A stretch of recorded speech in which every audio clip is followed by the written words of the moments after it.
Top assassin prepares to kill a presidential candidate, but gets exposed through a reflection. Yet seeing this situation, Eddie doesn't plan to dodge, but quickly calculates the bullet's flight distance and position. At the moment the assassin shoots, he slightly turns his body, deliberately letting the bullet graze his shoulder. This thrilling scene both guarantees his own safety and wins him a huge wave of sympathy votes. The assassin doesn't know he has superhuman intelligence, because his brain has been developed to 100%. Turns out 6 months ago, Eddie was just an unemployed drifter, hiding at home every day writing novels, but no one read them. Then this day while walking on the street, he actually ran into Matt. The guy was covered in designer brands, clearly doing quite well, but when asked what he'd been up to lately, Matt mysteriously pulled him to a corner, took out a mysterious little pill, said he'd been a guinea pig at a pharmaceutical company. Recently they invented this magical pill. Just swallow one, and it instantly develops your brain. Since Eddie was his good friend, Matt kindly gave him one. If he felt it worked well, he could repurchase through the address on the label. Eddie didn't believe it would do anything, and immediately swallowed it. But when he got home, he found his landlady had just come to collect rent. Eddie felt a bit embarrassed. He didn't have a single penny right now. She immediately started scolding him. Suddenly Eddie felt a wonderful sensation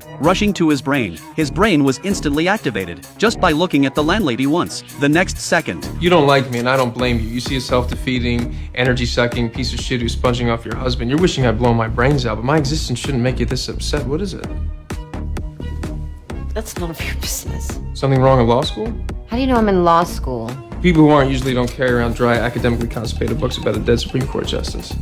You're a creep, aren't you? You've been following me. the woman couldn't believe it. How could he know? She was studying for a law exam. Turns out her bag had exposed a book, which Eddie caught sight of. He instantly recalled. 1,000 years ago he had flipped through this book. At that time all the information in the book appeared in his mind. Eddie talked about his insights on law, which sparked the woman's interest. She was amused by Eddie, and agreed to let Eddie write her paper, to waive this month's rent. After returning home, Eddie felt very energetic. It only took him 1 minute to clean the entire house. Then he sat in front of the computer. Various plots appeared in his mind. Before long, he had written an entire novel. When he submitted it to his boss, the boss was stunned, and decided to pay him double the fee, telling him to write the next version immediately. After gaining powerful abilities, Eddie felt he was about to reach the peak, but after sleeping, Eddie felt completely drained. His originally clear mind became muddled again. Turns out the drug's effect only lasted 24 hours. Once it passed, Eddie would become an ordinary person again. He had to find Matt to get more pills. Eddie bought a gift and went to Matt's house, but strangely, the door wasn't locked. Pushing the door open, the scene inside startled him. It looked like a shootout had just happened here. Things were scattered everywhere, and Matt, sitting on the sofa, had completely stopped breathing. Eddie forced himself to calm down. The room was turned upside down like this. Eddie instantly understood. The criminals must be looking for the mysterious pills. Eddie immediately put on gloves and started searching. But after searching the entire house, he couldn't find where the pills were. Eddie was about to give up, but suddenly he noticed Matt's house had a lot of takeout containers. Eddie instantly realized, a person who never cooks, why would they have a dishwasher at home? He quickly rushed forward, carefully searched inside the dishwasher. Sure enough, in the hidden compartment at the bottom, he found several hundred mysterious pills. The man just swallowed the pill, and his brain was instantly redeveloped. In half a minute he learned a foreign language. In 1 minute he mastered a musical instrument. Even at the gambling table, he could keep winning money, but even so, he still felt the money was coming too slowly. Eddie opened his computer, and used all his money to invest everything in the stock market. In just 1 week, he successfully multiplied his principal by 999 times. But making money this way was still too slow. He borrowed 10 million from loan sharks, and then with even higher intensity, tracked and predicted the market. Before long, he became a big shot in the stock market. His colleagues didn't understand why he would buy stock in a company about to go bankrupt, but Eddie just smiled contemptuously.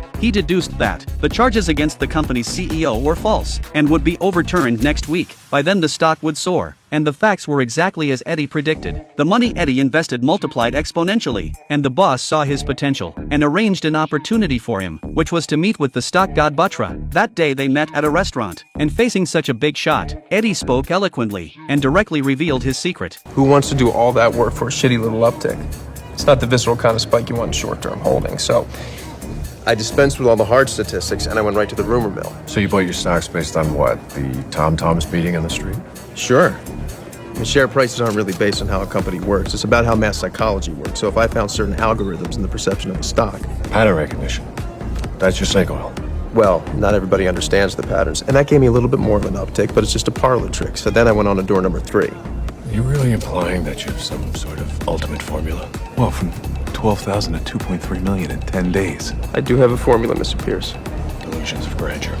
I don't have delusions of grandeur. I have an actual recipe for grandeur. The stock god was impressed by his abilities and extended an invitation, hoping Eddie would join his company. After getting out of the car, Eddie felt his life was about to transform, but just as he walked out, he felt something was wrong. His reflection in the mirror showed a double image. He staggered and almost fell on the street. Before he could react, a strong sense of dizziness hit him. When he came to his senses again, he found himself standing on a bridge, but all his previous memories were gone. The pill's duration was 24 hours, and for the super brainpower experience, he had been taking it continuously for over a month. Clearly his brainpower was overdrawn, seriously affecting his physical condition. Eddie struggled back home and slept for a day and night before recovering. He quickly checked the information to figure out what was happening, but since the pill was still in development, its side effects couldn't be confirmed yet. Eddie panicked. He searched through Matt's notes, which recorded information on all the test subjects, but when he called them, he found almost no one answered, and those who did pick up had all taken the transparent pill and died for various reasons. Eddie never imagined the pill's side effects were this severe. He finally managed to contact one person, but when he saw her, he found she was in terrible condition, tormented by the pill's side effects. The woman said that half a month ago,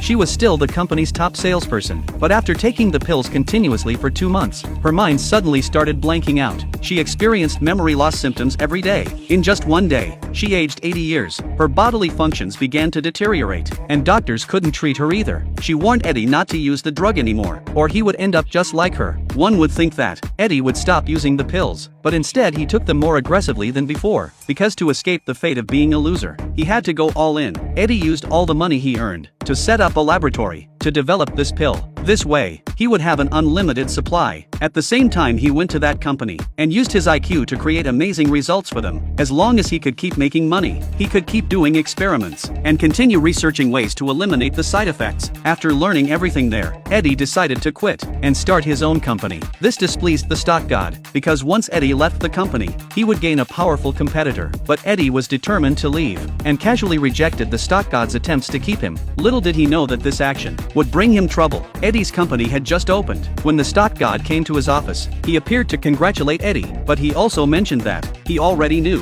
why Eddie had such high intelligence. It turned out he discovered Eddie was taking the pills and spent 100 times the price to buy out Eddie's laboratory. Now he would lose his drug supply. However, the stock god wouldn't go for the kill. He only wanted Eddie to continue working for him and could regularly supply Eddie with pills. After hearing this, Eddie smiled contemptuously and followed the stock god outside. But when they reached the car, Eddie asked the stock god to leave. He wouldn't continue working for him. Then Eddie said something strange. The van's gonna rear in that taxi. What? The driver's distracted. He's texting. He's going 30 miles an hour. He's 60 feet to stop. He doesn't have room. What the?